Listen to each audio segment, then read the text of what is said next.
Сәлем достар, арнама қош келдіңіздер. Менің арнама тіркеліп, қолдап, лайк, бас комментарий жазуды ұмытпаңыздар. Тіркелмеген болсаңыздар, қоңыраушаны басуды ұмытпаңыздар. Бүгінгі жасайтын тағамым түшпара жасаймыз.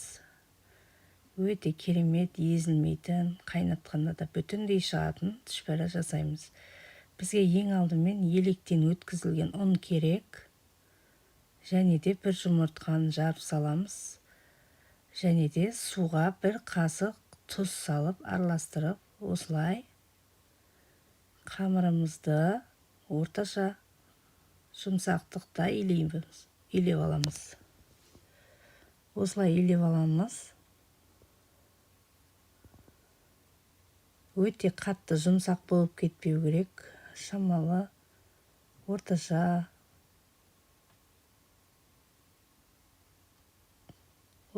қаттылау қылып илейміз. Осылай илеп аламыз, басын біріктіріп. Мендегі 1 килограмм ұн, 2 кішкене зуала шығады.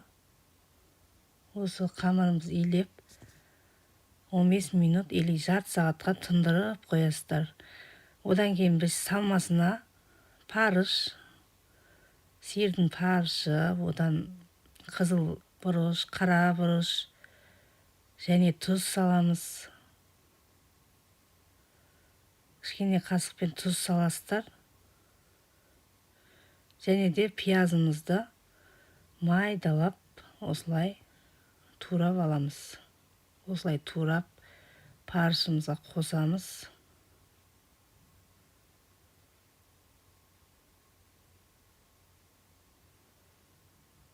Осылай парышымызға қосып, пиязымызды әбден қолымыздың көмегімен араластырып, езіп жібереміз парыш мен пиязды. Пиязымыз өлу керек.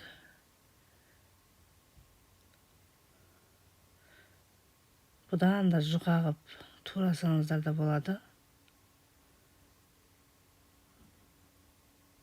Осылай пиязымызды парышқа араластырып, езіп қосамыз.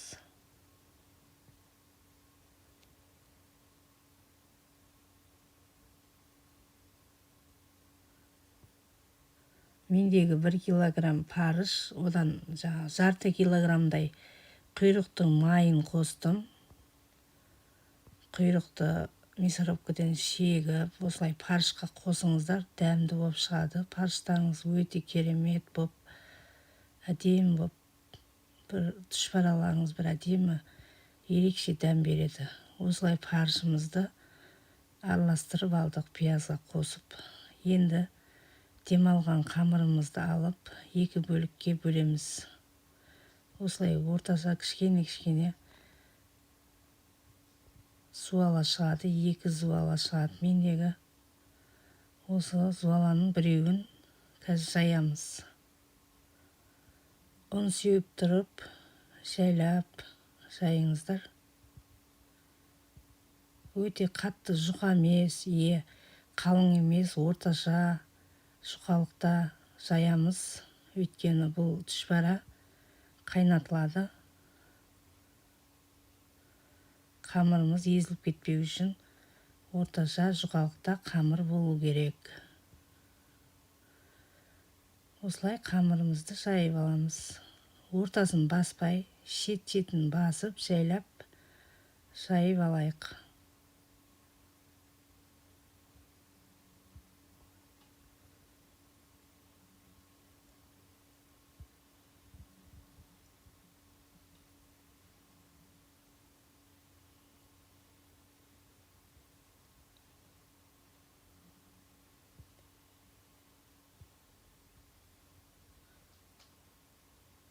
Осылай қамырымыз жайып алдық. Енді формасын шығарамыз қамырымыздың.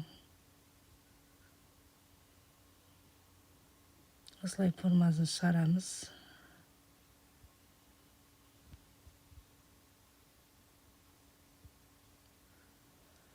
Енді 4 бүріштеп кесеміз. Осылай 4 бүріштеп кесіп алып, тағы жайып, оны тағы 4 бұрыштап кесеміз.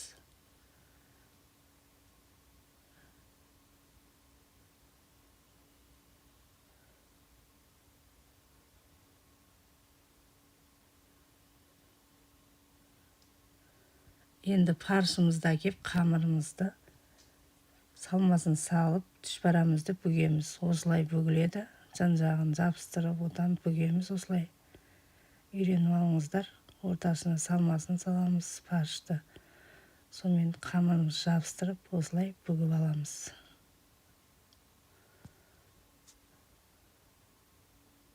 Түшпәраны осылай жасайсыздар.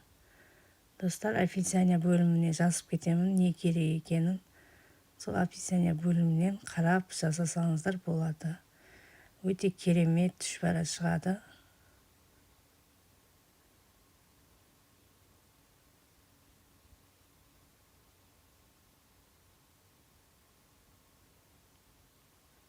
Енді түшпәрамызды бүгіп болдық, әдемі болып шықты. Енді осылай сіздер де бөксеңіздер болады.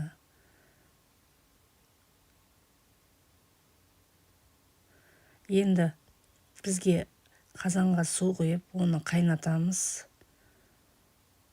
Суын дайындаймыз. Суға салып алу керек түшпәраны. Біз оған дейін подливасын дайындаймыз. Подливасына пияз, сәбіз араластырып, кішкене май құйып, осылай шыжғыртып қуырып аламыз. Енді қазанымыздағы су қайнады. Ішіне 1 қасық тұз салыңыздар. Тұз саламын. Сосын түшпәрамызды саламыз. Осылай түшпәраны су құйып, сорпасын құйып, осылай түсіріп алыңыздар. Енді 5-10 минутқа қайнатып аламыз түшпәраны. Қамыры, ішіндегі паршы пісу керек. Қақпағын жауып, қарап тұрасыздар. Сосын қайнап атқанда көбігі шығады. Әптен 7-8 минуттай қайнатып, сосын көбігі тарқаған кезде, пістау деген кезде араластырып, тағы 1-2 минут қайнатып, одан кейін тұзын көресіздер. Сорпаның тұзы шығады, қамырдың, парыштың сорпаға шығады тұзы. Сосын қасықпен тұзын көріп алыңыздар. Тұзы дұрыс екен. Енді қайнап бітті, көбігі тарқады. Енді түшпәрамызды ала берсек болады. Түшпәрамыз дайын. Сіздер көріп тұрғандай, түшпәрамыз бүтін әдемі болып шыққан, аппетитный болып. Осылай сіздер де түшпәрә жасап көріңіздер. Достар, менің арнама тіркеліп, қолдап, видеом ұнаса лайк басып, комментарий жазуды ұмытпаңыздар.